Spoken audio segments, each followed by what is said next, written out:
안녕하세요. 강동진의 증시 포커스 김진아입니다. 세계 속의 한국 증시를 살펴보고 시장에 맞는 종목 운용 전략까지 함께 이야기해 주실 한국경제TV의 스티브 강동진 파트너 모셔보도록 하겠습니다. 어서 오세요. 안녕하십니까? 반갑습니다. 네. 또 굉장히 오랜만에 뵙는 느낌인데 네. 저희가 못 본 사이에 이슈들, 뉴스들이 굉장히 또 많이 나왔기 때문에 오늘도 지체 없이 바로 시작을 해보도록 하겠습니다. 네. 증시 포커스 오늘도 국내뿐 아니라 글로벌 시장에 대해서 또 ETF에 대해서 뭘 봐야 하는지 어떤 포인트를 봐야 성공 투자 가능한지 알아가 보도록 하겠습니다. 지난 시간에 이어서 오늘도 최근 글로벌 증시를 뜨겁게 달군 이슈부터 관련해서 또 어떤 종목들과 ETF 주목하고 계신지까지 이야기 나눠보도록 할 텐데요. 본격적으로 시작하기 전에 최근 글로벌 증시 동향부터 먼저 체크를 해보면 좋을 것 같습니다. 오늘 29일이죠. 녹화일 기준으로 뉴스들이 쏟아지고 있습니다. 좀 가장 굵직한 뉴스라고 할 것 같으면 이 미국 연방법원이 트럼프 행정부의 상호 관세와 관련해서 정부의 권한을 초과한다라고 판결을 한 건데요. 앞으로 이 백악관이 항소를 하겠다 이야기를 했기 때문에 법적 공방이 있을 수 있겠지만 어쨌든 트럼프의 이 상호 관세 부과가 법적인 걸림돌을 만났다. 이와 함께 미국 선물 지수도 급등 중에 있고요. 우리 증시도 2,700선을 돌파했고 일본 증시도 환호를 하고 있습니다. 지금 미국발 호재들이 쏟아지고 있는 상황인데 최근 글로벌 증시 동향 좀 어떻게 바라보셨을까요? 예, 하나씩 살펴볼까요? 네. 예, 어제 미국 증시는 사실은 약세였습니다. 떨어졌는데요. 그래서 우리나라 시장이 어떻게 될까 궁금해했는데 미국 시장과 연동된다 그러면은 약세 국면일 거잖아요. 그런데 시간 외 거래에서 선물 지수가 쭉쭉 오르고 있었거든요. 그 배경을 좀 살펴보면은 엔비디아의 실적 이슈가 있었다 그렇게도 볼 수 있겠고, 그다음 트럼프 행정부와 법원 간에 우리 앵커께서 소개해 주신 대로 분쟁이 있었는데요. 그 분쟁의 결과가 후반에 나왔기는 했습니다만은 조금 그 예측이 트럼프 대통령이 아무래도 무리하는 것 같다 하는 그런 측면이었습니다. 네. 그래서 정시가 우호적이었다 그렇게 볼 수 있을 것 같고요. 그 다음에 엔비디아의 실적 발표가 이슈였는데요. 실적이 과연 잘 나왔을까 아니면 부진했을까 촉각을 곤두세우고 있는 상황이었습니다. 그래서 우리나라 정시도 초반에는 조금 관망하는 그런 분위기였거든요. 네. 그런데 결과는 실적이 좋게 나왔습니다. 그 좀 배경을 조금 더 자세히 살펴보면은 중국에 대해서 엔비디아가 제대로 수출을 못했습니다. 정부가 막아가지고요 수출을 못했는데 그것으로 인해서 엔비디아의 실적이 나쁘리라고 생각을 했겠죠. 그래서 조금 약세 국면이었는데 사실은 시간에 거래 쪽에서의 선물 지수가 급등하고 있었으니까 혹시 실적이 좋게 나오는 것은 아닌가 하는 그런 생각도 하고 있었습니다. 네. 왜냐하면은 중국에 팔지 못했던 그 물량이 블랙웰 칩의 물량이 5천 개 정도였거든요. 5천 개 정도였는데 사우디아라비아에 가가지고 무려 고요. 그 다음에 엔비디아의 실적 발표가 이슈였는데요. 실적이 과연 잘 나왔을까 아니면 부진했을까 촉각을 곤두세우고 있는 상황이었습니다. 그래서 우리나라 정시도 초반에는 조금 관망하는 그런 분위기였거든요. 네. 그런데 결과는 실적이 좋게 나왔습니다. 그 좀 배경을 조금 더 자세히 살펴보면은 중국에 대해서 엔비디아가 제대로 수출을 못했습니다. 정부가 막아가지고요 수출을 못했는데 그것으로 인해서 엔비디아의 실적이 나쁘리라고 생각을 했겠죠. 그래서 조금 약세 국면이었는데 사실은 시간에 거래 쪽에서의 선물 지수가 급등하고 있었으니까 혹시 실적이 좋게 나오는 것은 아닌가 하는 그런 생각도 하고 있었습니다. 네. 왜냐하면은 중국에 팔지 못했던 그 물량이 블랙웰 칩의 물량이 5천 개 정도였거든요. 5천 개 정도였는데 사우디아라비아에 가가지고 무려 18,000개나 수출을 했거든요. 네. 그러니까 그 이슈는 아니고 엔비디아 실적이 나빠서 그런 것은 아니구나 하는 생각을 하게 된 것이었습니다. 네. 간밤, 오늘 녹화일 기준 간밤입니다. 29일. 미국발 호재들 속에 최근 또 미증시 흐름 짚어주셨고요. 자세한 이야기는 이슈 이야기 나눠보면서 더 자세한 이슈와 내용들 다뤄보도록 하겠습니다. 첫 번째 이슈 바로 만나보겠습니다. 첫 번째 이슈는 엔비디아 이야기부터 해보도록 하겠습니다. 저희 지난 시간에도 이 사우디 블랙웰 칩 관련해서 이슈 이야기 나눠봤는데 지금 앞서서 우리 박사님께서 언급을 해주시기도 했지만 간밤에 실적이 발표됐죠. 시장 예상보다 높았고요. 또 AI 인프라 구축과 관련된 투자가 어마어마하게 늘고 있다라는 이야기가 나왔습니다. 이 엔비디아의 호실적을 필두로 해서 HBM과 또 AI 투심이 상당히 개선될 것으로 보이는데 어떻게 보셨는지와 함께 이와 관련해서 우리 국내 증시 반도체주들의 흐름까지 좀 짚어주시면 좋을 것 같습니다. 예, 엔비디아의 실적에 대해서 의구심이 있다 그렇게 얘기하는 사람들도 있는데요. 사실은 중국에 수출을 할 물량을 정부가 막았으니까 의구심이 있다 하는 것이 이해가 됩니다.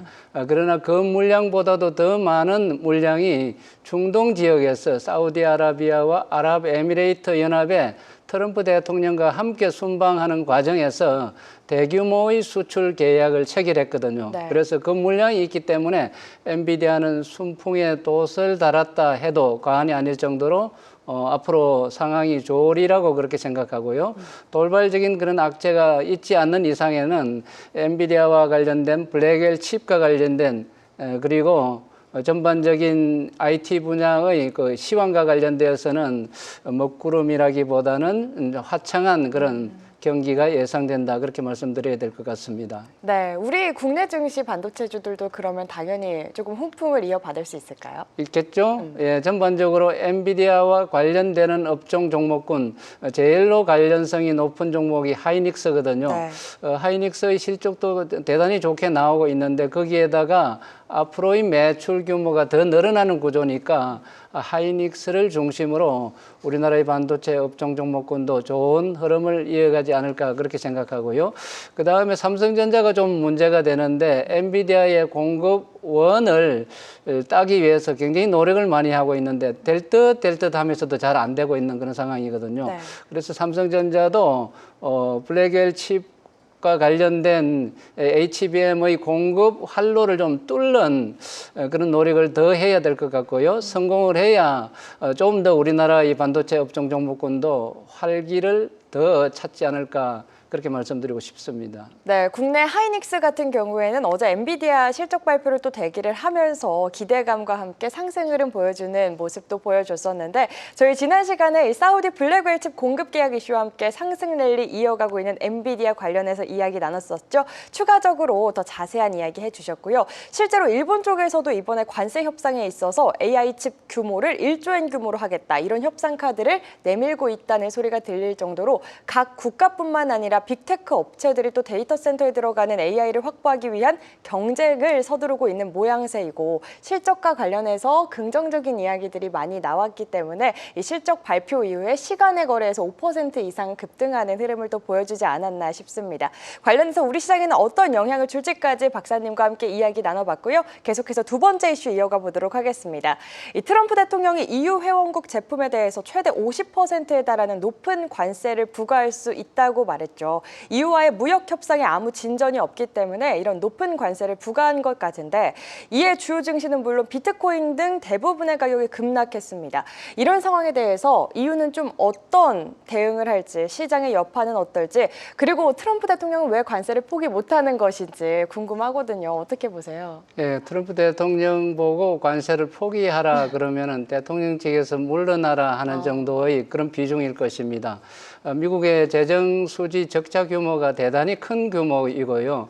그리고 트럼프 대통령이 정책적인 그런 일을 하기 위해서는 돈이 많이 필요하잖아요.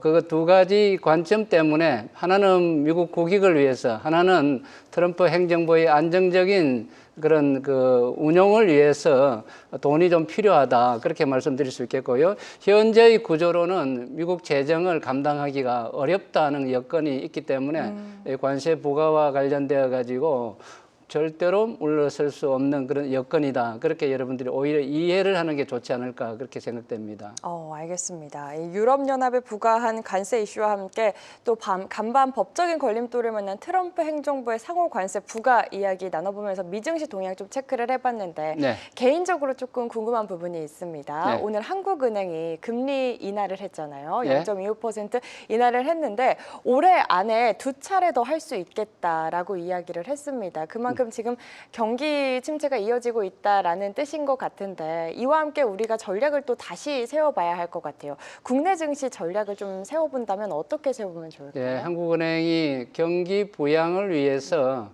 현재 대단히 경제 여건이 좀 빡빡한 그런 상황이거든요. 그래서 고육지책으로 금리 인하를 단행했다 그렇게 보시면 되겠고요. 금리를 내리면은 시중의 유동성이 풀리는 것이니까 경기 측면에서 그리고 정권시장 유동성 공급 측면에서도 우호적이다 그렇게 볼 수 있을 것입니다.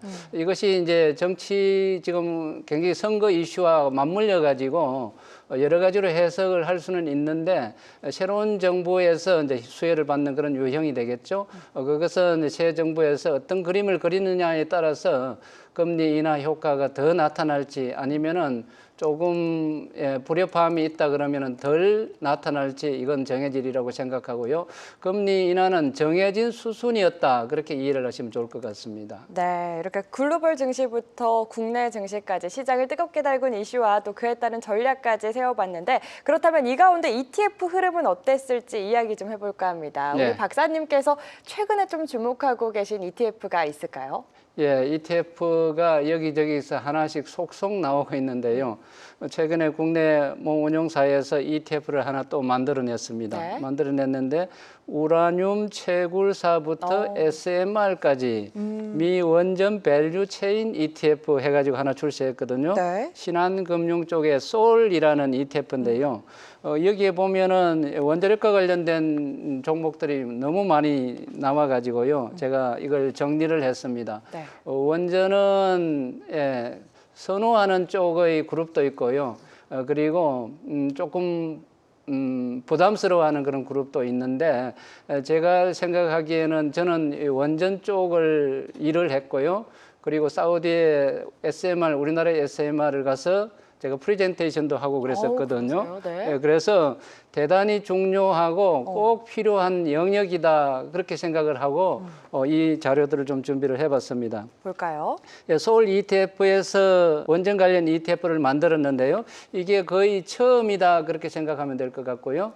그 다음에 그 관련 종목으로 오클로 아이언 인코퍼레이션, 그 다음에 뉴스케일 파워 등등의 그 관련 종목들이 있습니다. 관련 종목들이 있는데 그 종목들로 ETF를 만들었으니까 여러분들이 어떻게 이해를 하느냐 하면은 개별 종목을 매매하는 것의 성과하고 이 개별 종목군들을 모아서 ETF로 거래하는 성과가 효용이 많이 다르다고 여러분들이 쭉 들어오셨죠.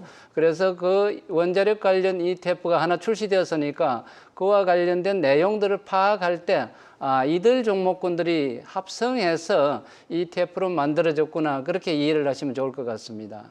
네, 또 AI의 확산과 함께 급증하는 전력 소요를 감당할 핵심 에너지로 주목받고 있는 원자력 그리고 SMR인데 관련해서 그 ETF 안에는 어떤 종목들이 구성이 되어 있는지도 궁금해지는데요. 예, 서울 ETF에는 원자력 관련 중소형주도 있고요. 좀 큰 종목도 있는데 이들 종목이 합성이 되어 있다 그렇게 이해를 하시면 되겠습니다.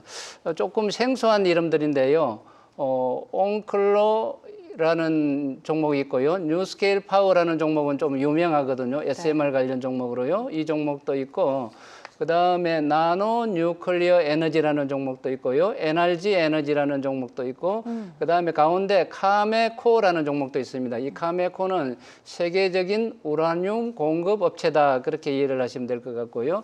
그거 외에 베노바라든지 비스트라라든지 이런 종목군들로 구성을 했다. 그렇게 여러분들이 이해를 하시면 될 것 같습니다. 네, ETF 안에 구성된 종목들까지 이야기를 해주셨습니다. 제가 알기로는 이 원자력 관련 밸류체인으로 우라늄, 그리고 우라늄 농축, 원자로 건설, 원자력 발전, 그리고 차세대 원전 기술인 SMR 등등이 또 구성이 되어 있다고 알고 있는데 네. 트렌드에 맞춰서 국내에서도 원자력 관련 ETF를 출시 중이고 앞으로도 올해 좀 많이 다양하게 출시가 될 것 같습니다. 네. 사실 과거에는 이 위험성 때문에 원전에 대해서 조금 꺼려하는 분위기였는데 네. 친환경 에너지가 조금 더 주목을 받던 시기가 있었잖아요. 최근에는 에너지 전환의 핵심으로 주목받고 있죠. 분위기가 좀 많이 바뀐 것 같습니다. 네. 미국도 그렇고 유럽도 그렇고 다시 원전에 조금 집중하는 이유가 있을까요? 당연히 있죠.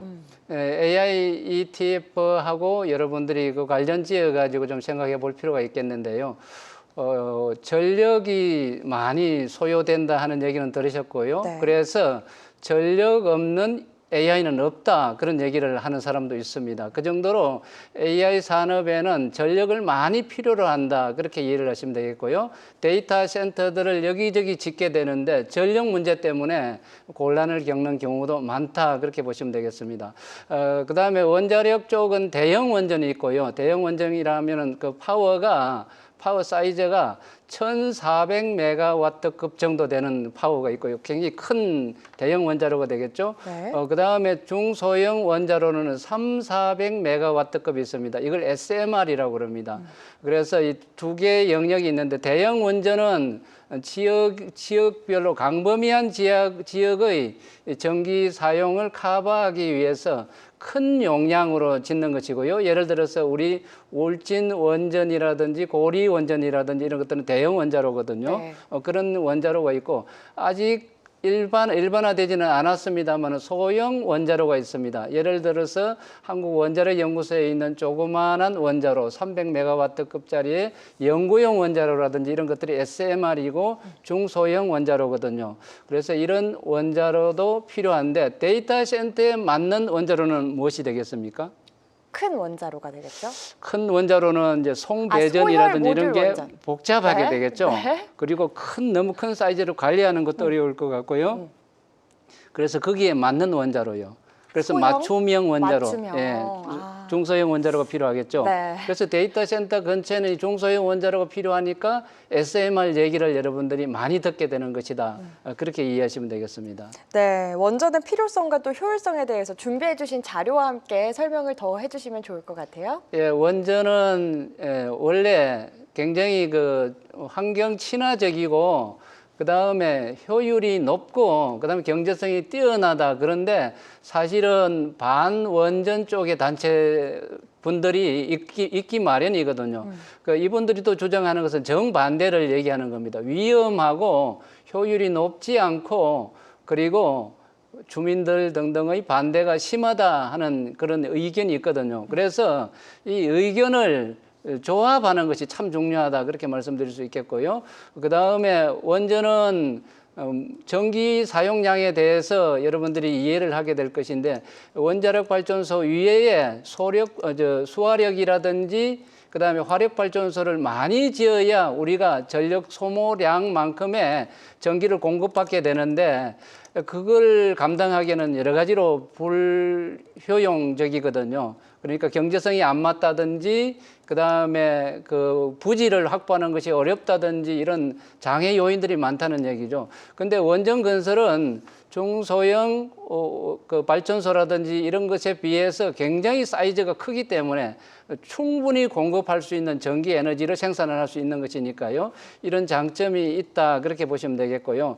그 다음에 필요성이라고 하면은 전기의 필요성은 여러분들이 그 누구도 부인하지는 못할 것입니다. 네. 그리고 특히 AI 이슈 등등으로 인해 가지고 추가로 필요한 전력 사용량이 점점 커진다는 얘기입니다. 이것을 보통의 화력 발전소나 이런 것으로 커버가 안 되니까 원전의 필요성에 대해서 점점 얘기를 많이 한다. 그렇게 이해를 하시면 되겠습니다.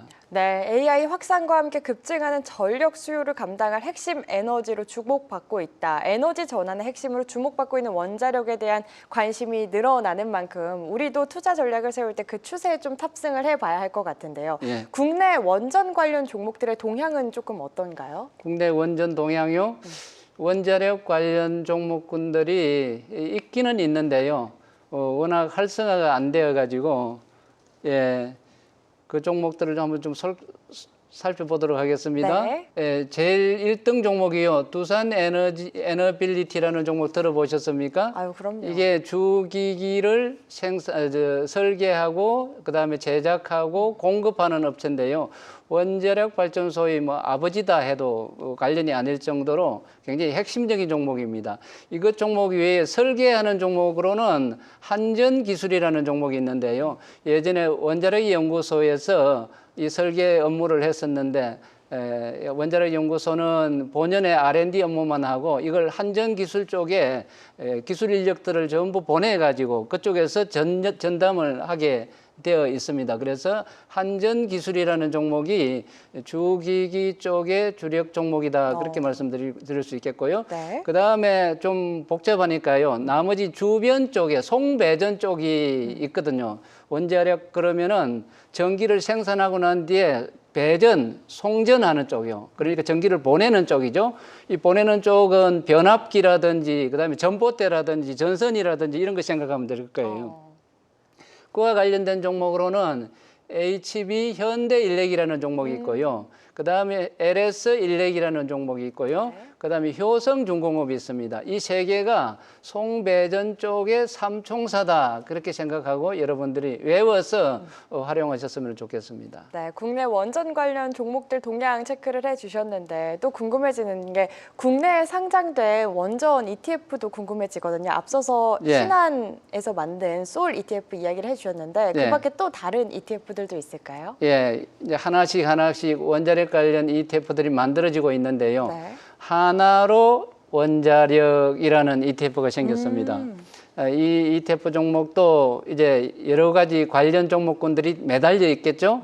그들 종목을 한 대 합쳐가지고 하나로 원자력이라는 ETF가 생겼고요. 그 다음에 원자력 발전소의 전력 공급이 필수적이다 하는 것을 제가 설명을 드렸고 중요하다 하는 얘기를 드렸는데요. 그리고 원전 쪽에 전기가 생산되는 것도 있고 소모되는 것도 있거든요. 그래서 전력의 질이 참 좋아야 된다 하는 얘기를 하고 싶습니다. 이게 정전이라든지 이런 게 생기면은 상당히 곤란한 문제가 생기기 때문에요. 그래서 AI 쪽에 핵심 인프라가 필요한 겁니다. 변전소라든지 그다음에 뭐 그 주변에 그 지대라든지 네.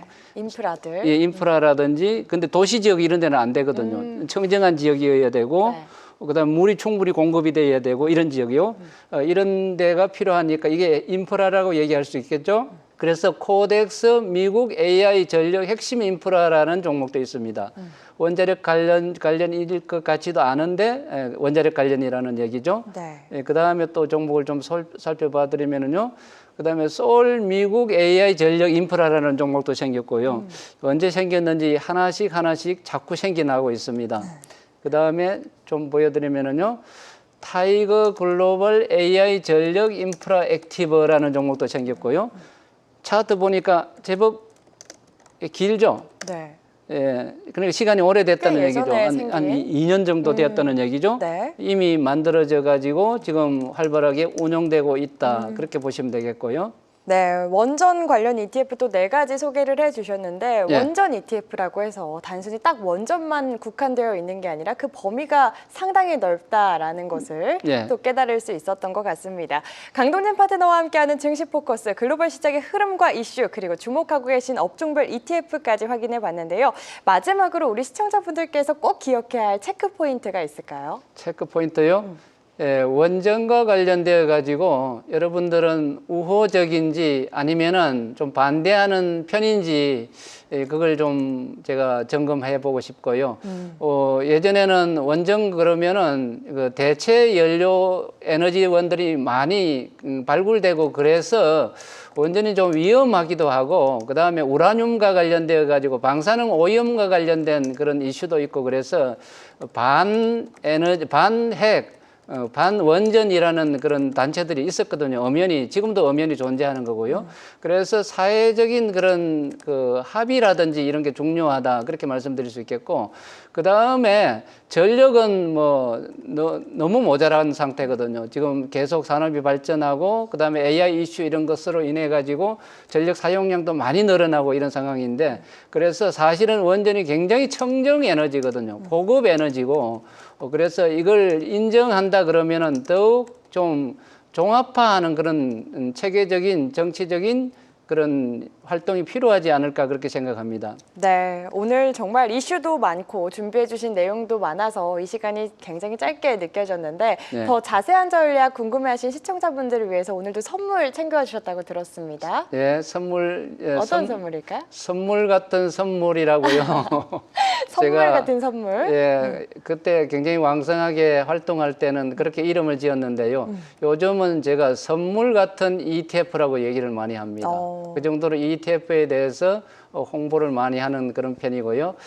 여러분 지금 자막으로 나가는 연락처에 접근을 한다 그러면은, 연락을 한다 그러면은 선물, 과거, 교육 자료를 접할 수 있는 그런 기회가 있으니까 많이 활용해 보시기 바랍니다. 네, 지금 하단에 나가고 있는 번호로 전화 주시면 우리 강동진 파트너가 준비한 선물 같은 선물 특강 무료로 받아보실 수 있으니까요. 전화 많이 주시기 바라겠습니다. 오늘도 좋은 말씀 감사합니다. 네, 감사합니다.